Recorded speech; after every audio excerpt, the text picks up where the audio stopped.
Digital media Cuttack जिल्लार सांगठनिक बैठक। आज ओडिशा डिजिटल मीडिया महासंघर कटक जिला सांगठनिक बैठक अनुष्ठित हो जाइछि। कटक सर्किट हाउस रे अनुष्ठित होइछि एही बैठक। एही बैठक रे ओडीएमएम रा संपादक कान्हा नायक, जुग्म संपादक प्रसन्न दास, उपसभापति शंकरसेन महापात्र, मुख्य अतिथि भावे और सम्मानित अतिथि भावे वरिष्ठ सांबादिक शैलेश वर्मा, समाजसेवी तथा सांबादिक तापस सामल, गांधीवादी विश्वजित सूर्यवंशी प्रमुख उपस्थित रही। कटक शाखा ओडीएमएम रो शिबू पट्टनायक सभारे सभापतित्व करथिले। डिजिटल जुगरे सोशल मीडिया न्यूज चैनल बहुत गुरुत्वपूर्ण अटे।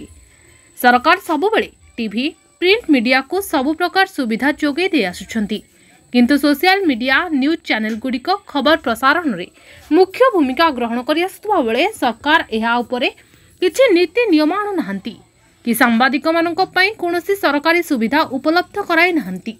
सेथिपई ओडीएमएम रो बहुत शीघ्र बड़ धरणर आंदोलन करबाकू जाउछि। आमर हक पई सरकार ठारू आमर न्याय्य दाबी हासिल पई विधानसभा चाल डाकरा देछि संघ। राज्य रे डिजिटल मीडिया रे काम करुथुबा सबु सांबादिक एवं सबु डिजिटल मीडिया संघ मिलीमिशी विधानसभा चाल अभियान को सफल करबा पई ओडीएमएम संपादक आह्वान देथिले।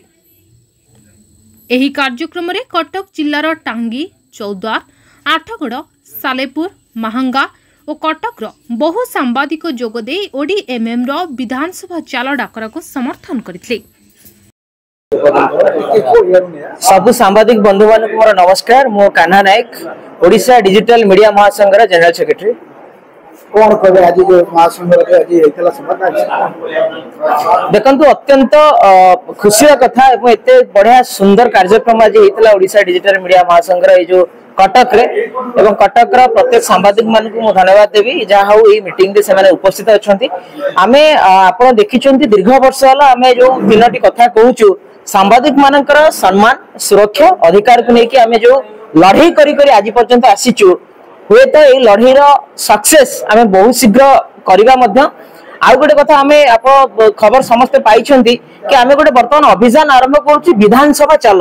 तो काहे कि ओडिसा रो प्रथम थर सबु सांबादिक माने एकत्रित होउछंती विधानसभा चाल। विधानसभा चाल रो आभिमुख्य कोन अछि?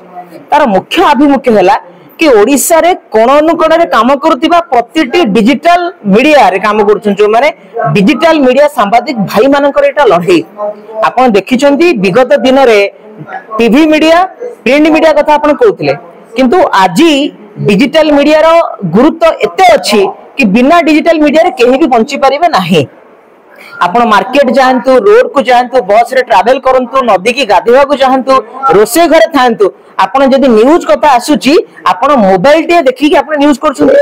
तो एठी कोन होउची हमर सरकार टीवी सांबादिक मानकु एवं पेपर सांबादिक मानकु जो सुविधा सुयोग दउछंती डिजिटल मीडिया सांबादिक मानकु समान सुविधा सुयोग दबार आवश्यकता रहिची। काहे कि कारण तांकर जेति कि न्यूज परिवेषण करूछंती तांकोटु आमे 100% राति दिन 24 घंटा काम करिकी आमे काम करूचे।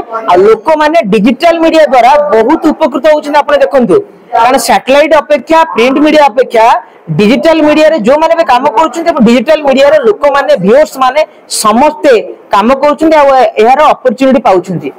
सेति पई आमे समस्त को हम्बल रिक्वेस्ट करूछु कि आमे जो अभियान करछु ए अभियान ता केवल कोनसी व्यक्तिगत नुहे। ए अभियान ता केवल ओडिशा डिजिटल मीडिया महासंघर नुह। एही अभियान ता ओडिशा रे काम करूथिबा प्रतिटी सांबादिक मानकर होची अधिकार तांकर लढई एवं समस्त आसंतु मिलीमिशी आमे यथा शीघ्र मुख्यमंत्री होंतु ओडिशा सरकार हो कि भारत सरकार हो से जानिबा दरकार एई भली गोटे बड़ अभियान ओडिसा रो आरंभ हेची एवं ओडिसा रे हमर प्रत्येक सांबादिक माने आमे केमति एकत्रित हेबा आ एकत्रित होई कि आमे लढाई करबा। कारण united we stand, divided we fall. आपण कहा कथा सुनतु नहीं, समते एक मन करके आमे जदि आगु जिबा ताले सक्सेस आमे निहाती पाइबा। निज अंचल रो टेक्निक खबर उपरे नजर पकांतु। मणिभद्रा खबर संपर्क जनतार। वंदे मातरम।